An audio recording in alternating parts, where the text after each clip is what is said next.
Hello there.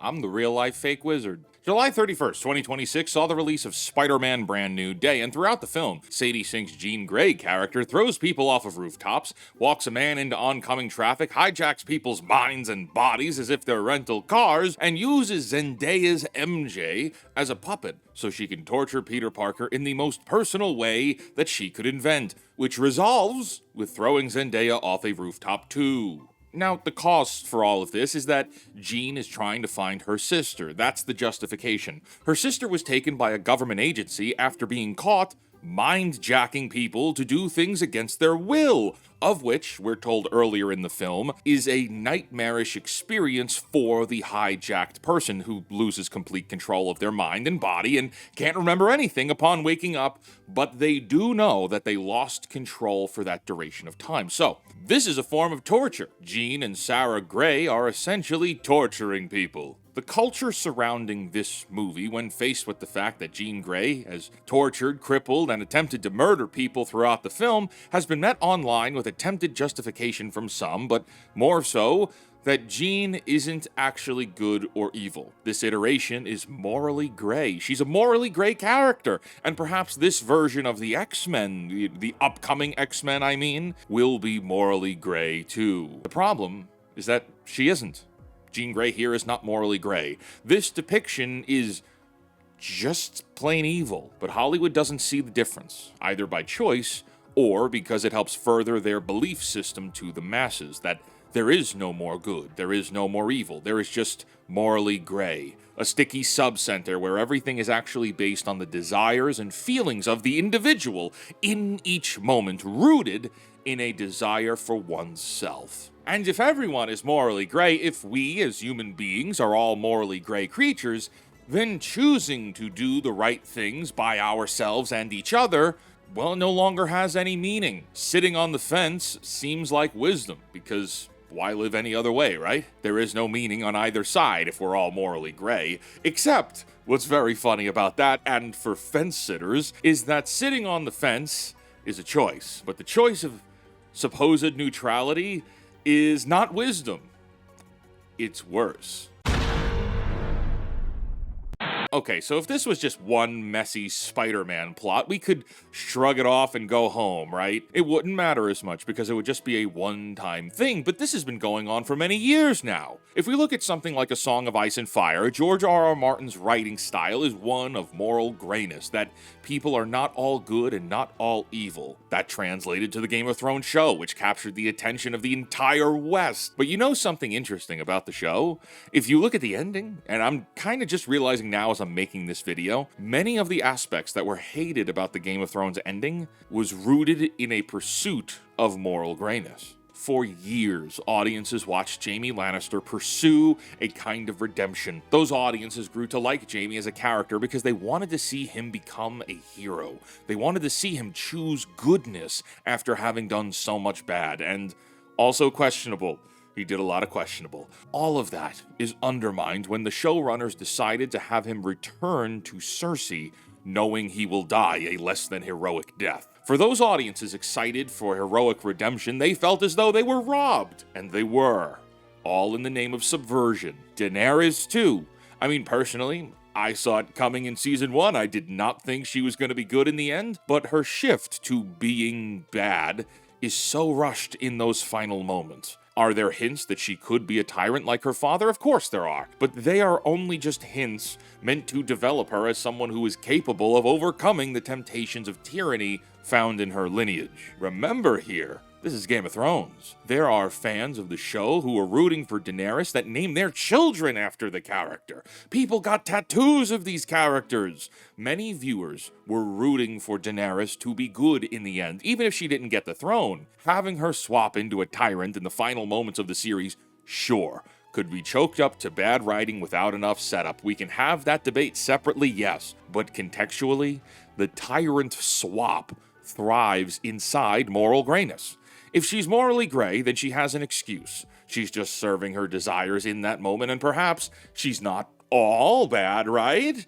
Yeah, except not all bad in this case is a smokescreen, mostly for bad writing. Moral grayness, sold as sophistication, allows the writers to have their cake and eat it too, but it is sugary. They get years of people rooting for Daenerys like she can rise above her bloodline. Jaime Lannister, too, can rise above his past, but then the writers torch the city and murder the innocents while calling it complexity, realism, and subversion. Regardless of if the viewer wanted Daenerys to be a hero or a villain in the end, which is something the writers promise will happen, more on that part in a moment, but regardless of what the viewer wanted or was promised, the writers sucker punched everybody and then said this way of storytelling is more mature. All of you who are disappointed are just childish. See, writers, throughout all of history, make promises to their audiences. I think this is partially rooted in how we determine if something we experience, like a show or a movie, is good or bad. We are comparing the experience we have to the unspoken promises that a writer makes when they ask you to experience their work. Anton Chekhov put it bluntly more than a century ago, and now he's immortalized in writing philosophy. If you hang a rifle on the stage, it must go off. You must display a reason for it. Making a promise you don't mean to keep is wrong because it's a betrayal of the audience's time and their emotion and their emotional investment. Stories, and I mean all stories, have setups and payoffs. The setup is not free for audiences. As we just said, audiences commit emotional investment, time, and sometimes money towards the setup of stories. And all is done so on the promise that these setups will eventually be paid off later when the ending inevitably arrives. Brandon Sanderson teaches this as promise, progress, payoff. You promise early, establish a tone, overarching questions are asked, and the kind of story this will be is revealed. Then, you show progress on that promise in the middle so the audience feels movement towards answers. And then, it ends. There must be a payoff satisfying enough for the setups to have been worth participating in. And I think there's a craft to that, okay? Some writers can draw audiences in with setups and then they don't stick the landings. And that's most writers today. But conversely, there are writers that are terrible with setups, but the endings are very great. And those stories usually have very niche audiences. But if we zoom out, why? Why do audiences subject themselves to the risk of hearing bad stories? Why do we seek out stories at all? Because we do. We have for all of human history. All of life itself is a story. Around 335 BC, Aristotle said that tragedy, which in this instance is another term we're going to use for story, imitates a sequence of events that are both serious and complete, with a beginning, a middle, and an end. By experiencing stories, we live through them vicariously. We experience empathy for the heroes and villains. We get to live out how they feel and what they do in the moments of making decisions. It's why we feel so connected to different characters. It's why we love superheroes so much. We look at Superman and see that he shares lots of human qualities, but also, he's better than us. Certainly physically stronger, yes, but also, he chooses to do the right things, despite it sometimes being near impossible.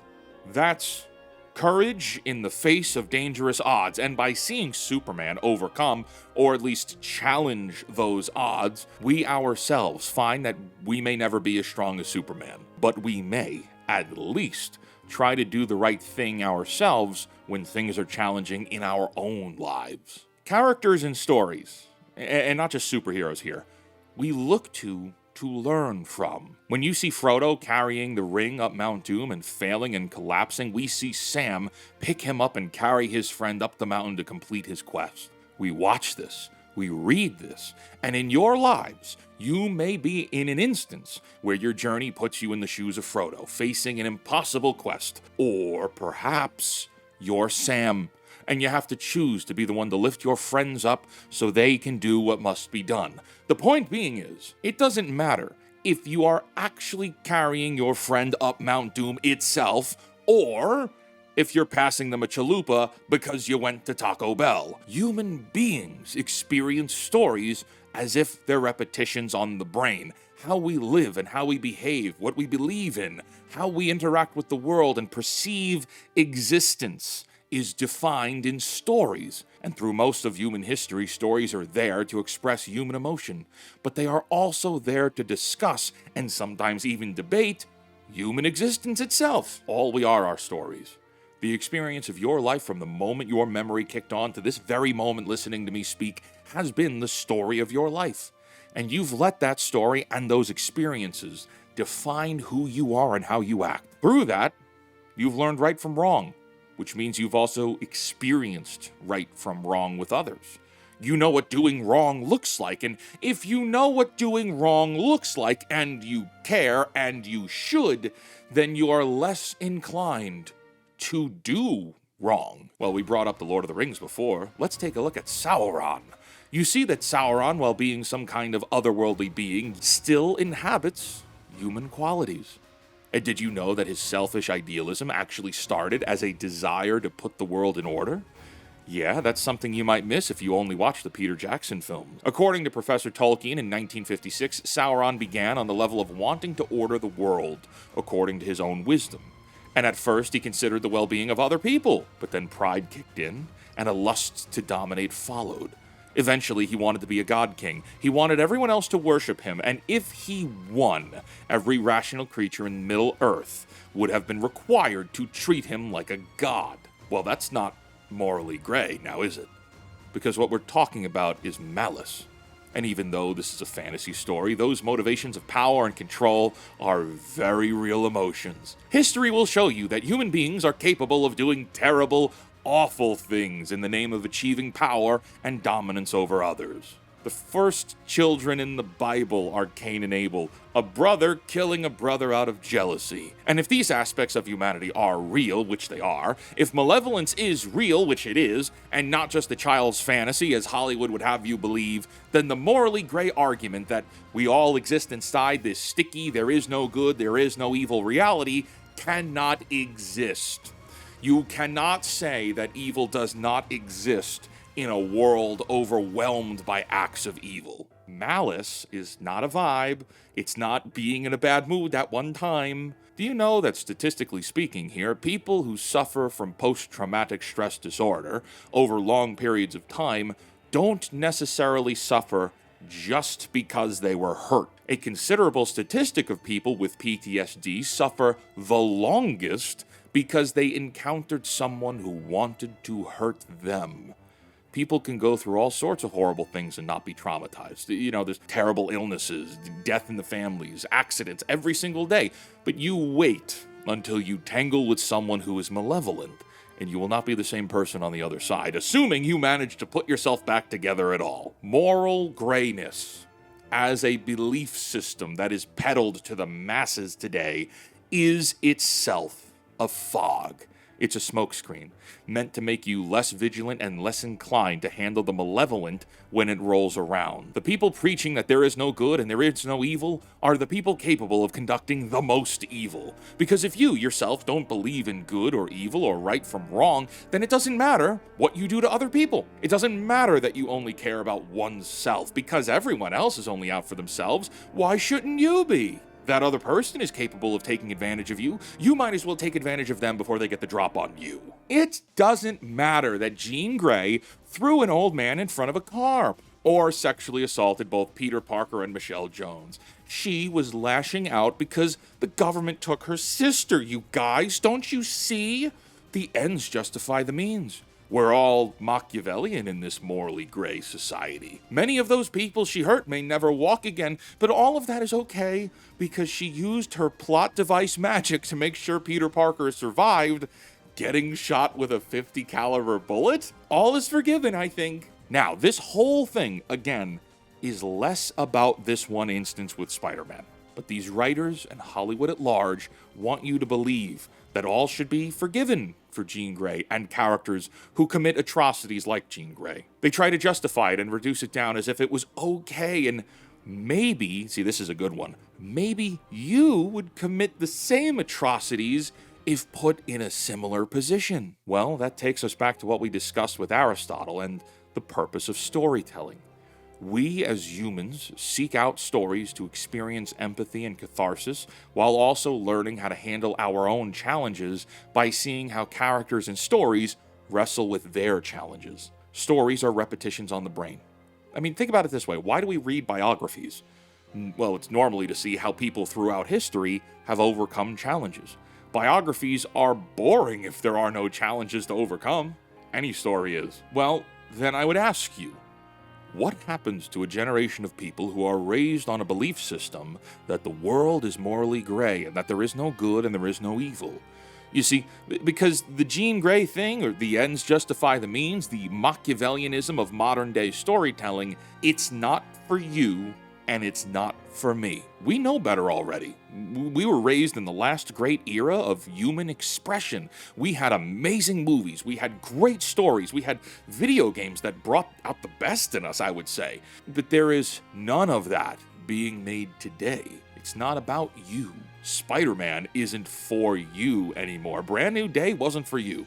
Rings of Power isn't for you. The upcoming Harry Potter show? That's not for you either. You had your movies. You had your books. This show is not yours. The upcoming Narnia films that dramatically alter C.S. Lewis's stories aren't yours either. They're all for your children. If stories are reinforced through repetition, as Aristotle said, then when you replace all of the stories of heroes and heroism and human-first morality with something that idealizes the self as priority, which is what morally gray really is, it's a pursuit of oneself above all others, what does society look like when that's all the stories being consumed by a generation of children who don't know any better and whose parents are entirely unattached from the discussion to do anything about it?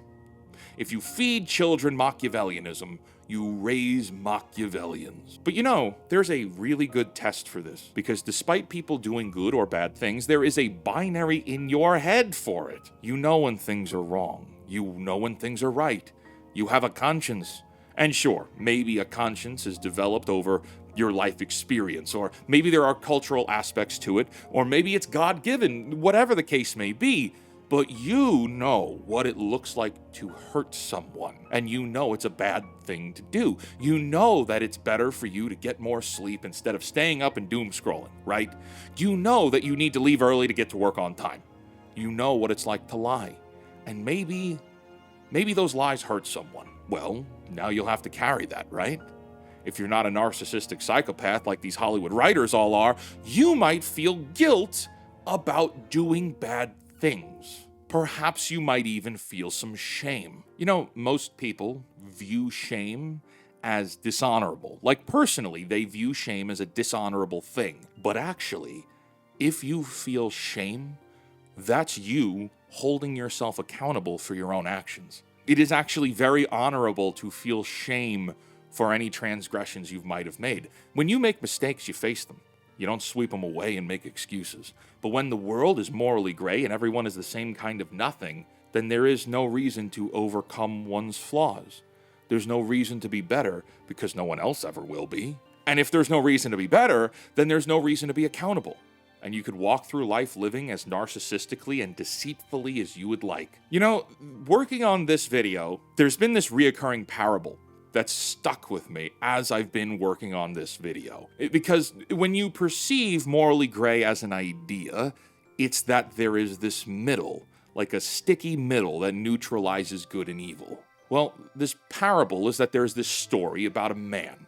He has a dream where he wakes up in an open field, and the field was divided by a fence. And on one side of the fence is Satan, and on the other side is God.